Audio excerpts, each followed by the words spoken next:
and that's the issue of bullying. And of course, bullying has always been around as well, for as long as I can remember.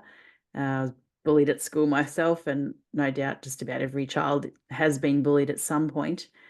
But it seems to be a really big challenge now, particularly now that we have social media and it's happening outside of school a lot more than it perhaps was when we were young. And I'm wondering how schools are managing bullying as well. And I know that there's a lot of parents who worry about their children being bullied and how to support them at home as well. So, how are you supporting leaders around the issues of bullying, and what sort of resources have they had to put in place to be able to manage the extent of the bullying that's happening now? Yes, it's a really good question because parents want to know what they can do to support. I think that what I saw was that there was too much energy, time spent on the perpetrator, right? Now, not to say there shouldn't be appropriate consequences. There should be, but they shouldn't take a month of Sundays to get in place. So what we tended to do was we had the discipline policies or the behaviour management policies with all their consequences. And so there was a bullying incident happen.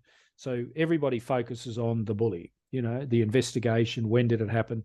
And now you've got, of course, be so squeaky clean because the Bush lawyer is going to fire up and challenge your consequences. So there's so much energy. And what was happening was that the victim was not being looked after. Yes. The victim might have been the first and last person to be spoken to often, and there's no dialogue along the way. So what I was encouraging my team to do was to give proper care and attention to the victim. Again, it's a time factor, but the victim was always very scared that, they're somehow going to be further bullied or isolated, or the friendships. So there's so much work that had to be done, which I don't think was being done, out of time and out of the need to make sure that your investigation was squeaky clean with all the evidence, So even the institutions like the state-based ASs, for example, put a lot of time into how to conduct an effective investigation. And much of that curriculum didn't talk about the victim.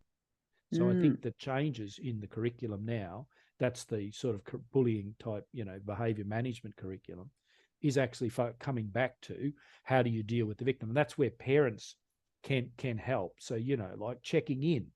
Have you spoken to your teacher about this? Have you spoken to your friends about this? So it often just gets wrapped up in this panacea called resilience, but it's actually not that. It's actually giving children voice and knowing who